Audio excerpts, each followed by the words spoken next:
If your Zippo lighter has run out of fuel, don't worry about it because you can still make a fire with it. Take out the cotton from inside the lighter and use the flint to ignite the cotton with a spark. Carry some aluminium foil in your bug out bag. The reason for this is if the ground is damp and you can't get a fire going because Mother Nature hates you that day, lay out the tin foil and you'll have an instant dry platform to build your fire. Placing some masking tape over your torch reduces your profile but still gives you enough light to work with. A handy trick courtesy of the S.O.S. If you carry a functioning analog wristwatch, then you can use it to find your north and south line. A little known trick, but very handy. Hold your watch horizontal and point the hour hand towards the sun. Bisect the angle between the hour hand and the 12 o'clock mark to get the north-south line. North will be the direction furthest from the sun. Navigating terrain at night without a compass is simple. The stars themselves will guide you, like that Coldplay song. If you're in the northern hemisphere, then the North Star, aka Polaris, will guide you to true north. If you have a basic understanding of stellar constellations, then it's very easy to find. First of all, find the Big Dipper, aka Ursa Major, or the Plough, which it's more commonly known by, and follow this line. This line leads straight to the North Star. Having a guitar case as a bug-out bag is quite unconventional but very effective in its own right. You have the opportunity to pack a lot of gear without sticking out like a sore thumb. No one's going to pester and beg a guy for supplies if they think he's just a loser carrying around a guitar. If you can't afford stab-resistant vests or sappy plates, homemade ballistic protection can be made with carbon steel tenon saws. Several saws combined together with duct tape can create a stab-proof, fragmentation and arrow-proof plate to put in a plate carrier. It has also been demonstrated in some cases that it will stop a .22 long rifle bullet. Household bleach can be used to purify water. The ratio of bleach to water is 2 drops of bleach to purify 1 litre of water. Toothpaste can be used to treat bug bites and insect stings. Also, gotta stay minty fresh when you're out on the trail. Tent pegs laid across 2 logs can be used as a makeshift grill. Get yourself a tin can, a thorn and some string, and you have yourself a hobo fishing kit. In wet conditions, tinder can easily be gathered by shaving off strips of the inner bark of twigs and logs. Large rocks placed around a campfire will absorb heat, and even when the fire dies down, they will still radiate enough heat to keep you warm. Also, the hot rocks can be placed in a cup of water, and the heat from the rocks will begin to boil and purify the water. If you're purifying water, say from a swamp, but it smells absolutely dreadful, add some charcoal into the water while you're boiling it, and it will remove the unpleasant smell and slightly improve the taste. The inner strands of 550 paracord are strong enough, so you can tie equipment to your bag and make shelter without using up all of your paracord. A foil blanket duct taped to the inside of a tarp shelter can massively increase the heat retention of your shelter. These are called super shelters within the survivalist community. Glow sticks should always be carried, just in case you need to be rescued. Tie 3 feet of paracord to a glow stick and swirl it round in a circle like you're at some rave hopped up on Smarties to create a 6-foot disc of light which will make it easy for rescue to spot you. A disposable raincoat, or poncho, is a very useful multi-purpose piece of equipment. Number 1, it can obviously be used as a raincoat.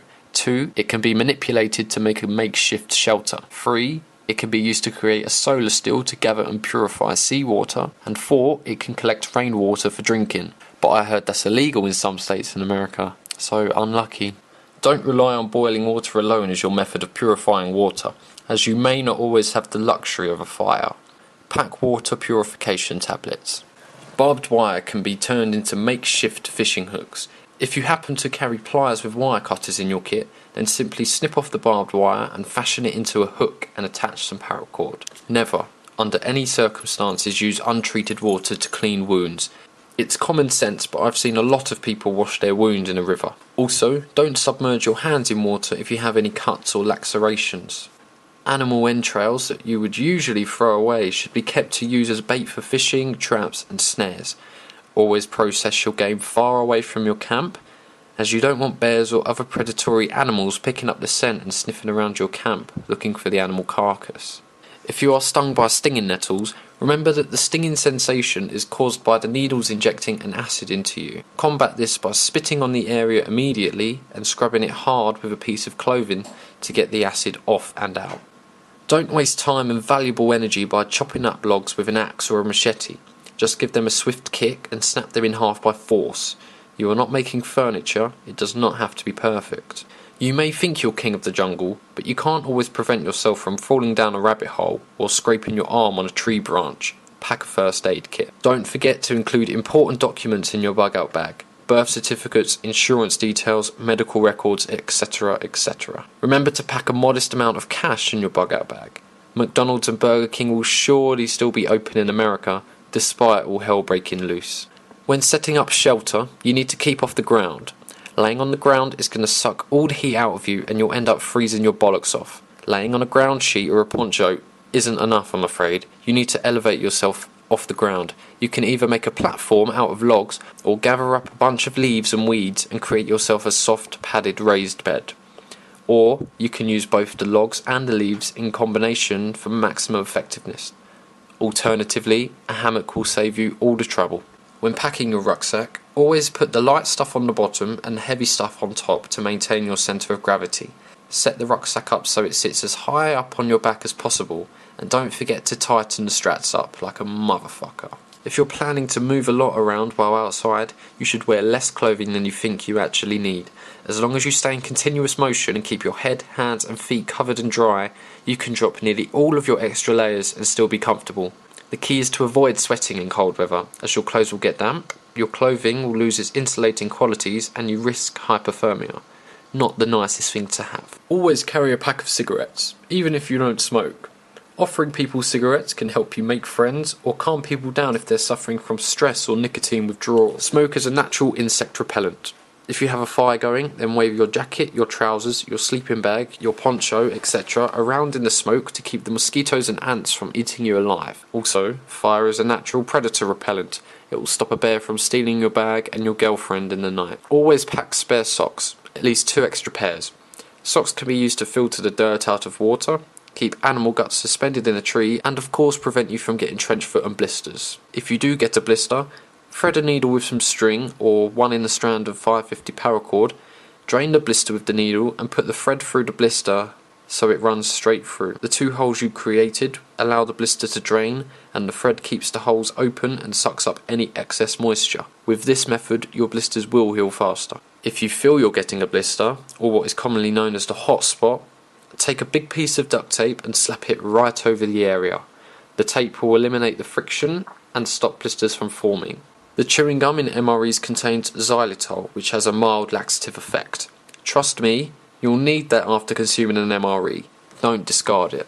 If you drink too much water on an empty stomach, your body chemistry will get messed up due to the imbalance of electrolytes, which may cause you to go into shock and suffer brain damage in long term. To avoid this, make sure you're eating enough food and getting enough salt during the day. Make sure you are balancing your water intake with your food intake, because too much of either is bad. With that in mind, don't eat food if you're dehydrated.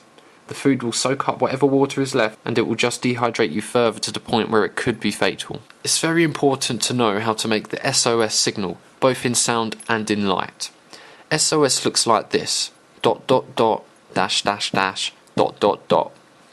dots signify quick signals, whereas the dashes represent slow signals. Practice tapping the rhythm on a table. Tap tap tap tap tap tap tap tap tap. Tap tap tap tap tap tap tap tap tap.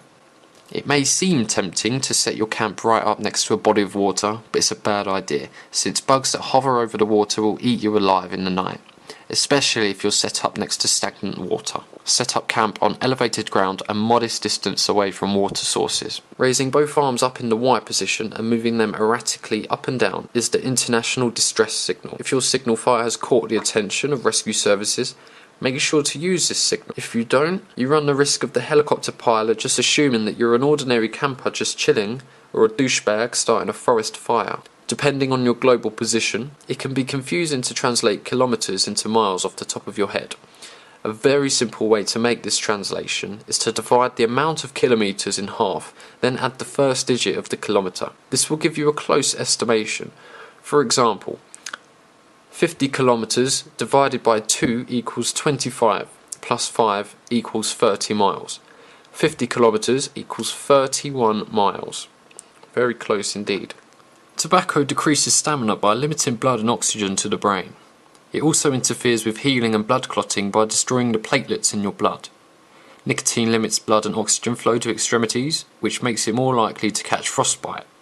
It also reduces night vision because it causes constriction of the blood vessels in the eye.